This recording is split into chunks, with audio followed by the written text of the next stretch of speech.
ان اللہ و ملائکتہ یصلون علی النبی یا ایھا الذین آمنوا صلوا علیہ وسلموا تسلیما صلو علی الحبیب الصلاۃ والسلام علیک یا سیدی یا رسول اللہ وعلی آلک و اصحابک یا سیدی یا حبیب اللہ الصلاۃ والسلام علیک یا سیدی یا نبی اللہ وعلی آلک و اصحابک یا سیدی یا نور اللہ سبحان ربک رب العزت عما یصفون وسلام علی المرسلین والحمد للہ رب العالمین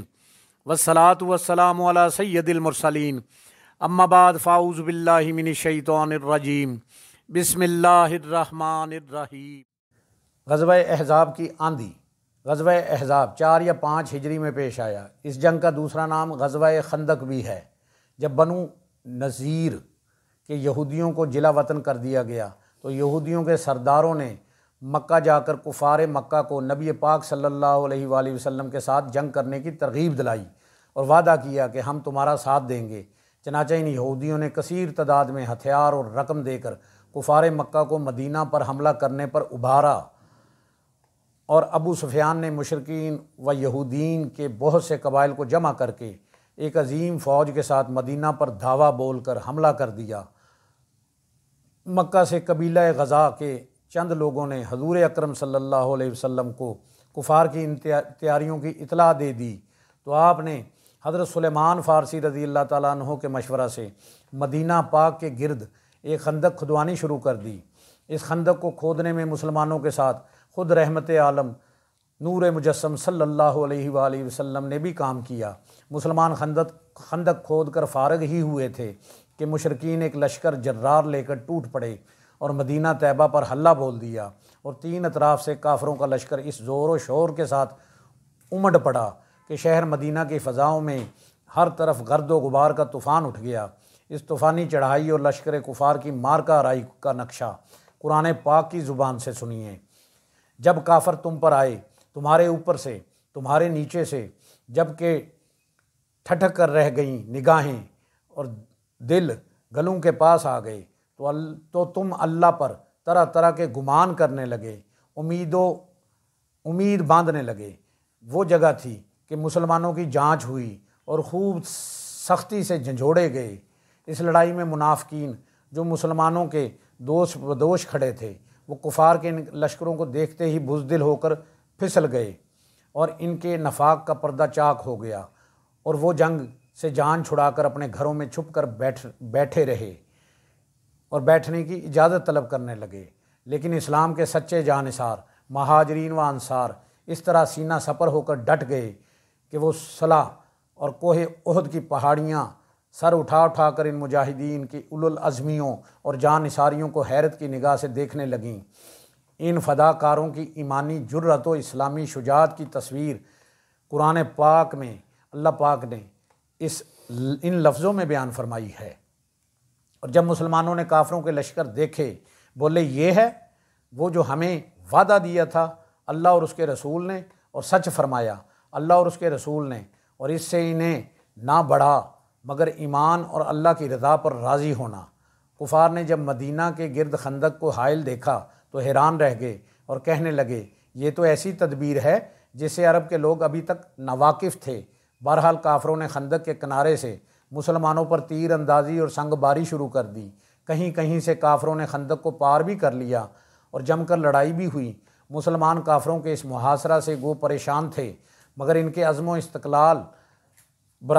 ذرا برابر بھی فرق نہیں آیا، اور وہ اپنے اپنے مورچوں پر جم کر دفاعی جنگ لڑتے رہے۔ اچانک ایک دم اللہ تعالیٰ نے مسلمانوں کی اس طرح مدد فرمائی کہ ناگہاں مشرق کی جانب سے ایک ایسی طوفان خیز اور ہلاکت انگیز شدید آندھی آئی جو قہر و قہار و غضب و جبار بن کر لشکر کفار پر خدا کی مار بن گئی۔ دیگیں چولہوں سے الٹ پلٹ ہو کر ادھر ادھر لڑک گئیں، خیمے اکھڑ اکھڑ کر اڑ گئے، ہر طرف گھٹا ٹوپ اندھیرا چھا گیا، اور شدید سردی کی لہروں نے کافروں کو جھنجھوڑ ڈالا۔ پھر اللہ تعالیٰ نے فرشتوں کی فوج بھیج دی جن کے رعب و دبدبا سے کفار کے دل لرز گئے اور ان پر ایسی دہشت و وحشت سوار ہو گئی کہ انہیں راہ فرار اختیار کرنے کے سوا کوئی چارہ ہی نہ رہا۔ چنانچہ لشکر کفار کے سپہ سالار ابو سفیان نے ہانپتے ہوئے اپنے لشکر میں اعلان کر دیا کہ راشن ختم ہو چکا ہے، موسم نہایت خراب ہے اور یہودیوں نے ہمارا ساتھ چھوڑ دیا ہے، لہٰذا مدینہ کا محاصرہ بیکار ہے۔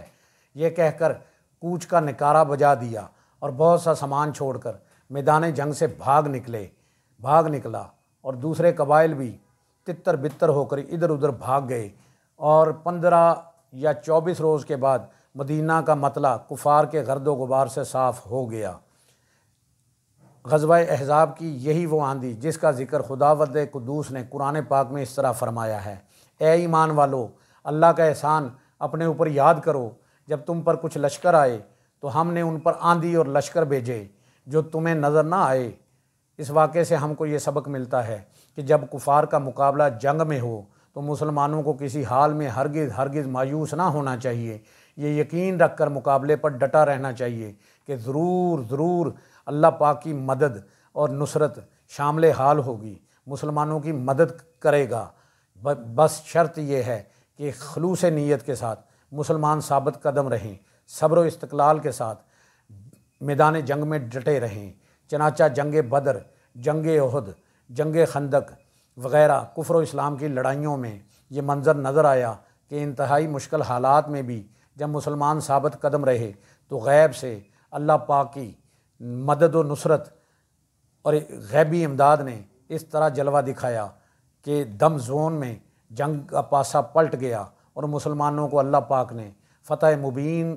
سے نوازا، اور کفار باوجود اپنی کثرت اور شان و شوکت کے شکست کھا کر بھاگ نکلے۔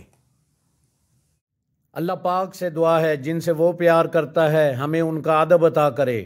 اپنے نیک بندوں کی صحبت عطا فرمائے، ہمیں بادب بعمل عاشق رسول بنائے۔ اللہ کریم ہمیں راہ حق پر چلنے کی، حق بات کہنے کی، سننے کی اور اس پر عمل کرنے کی توفیق عطا فرمائے۔ ہم سب کی جان آقا کریم صلی اللہ علیہ وآلہ وسلم کا فرمان عالی شان ہے: جو شخص میری امت میں نیکی پھیلائے یا اچھی بات پہنچائے، اللہ اس سے پیار کرتا ہے اور جنت اس کا مقدر ہے۔ گناہ گار ہیں، بدکار ہیں، سیاہ کار ہیں میرے مولا، جو بھی ہیں تیرے محبوب کی امت میں سے ہیں۔ یا الہی کر کرم کروا کرم، دونوں جہاں میں رکھ شرم۔ جس کسی نے بھی دعا کے واسطے یا رب کہا، کر دے پوری آرزو ہر بے کس و مجبور کی۔ جس کسی نے بھی دعا کے واسطے یا رب کہا، کر دے پوری آرزو ہر بے کس و مجبور کی۔ آمین بجاہ نبی الکریم الامین، وآخر دعواہم ان الحمد للہ رب العالمین۔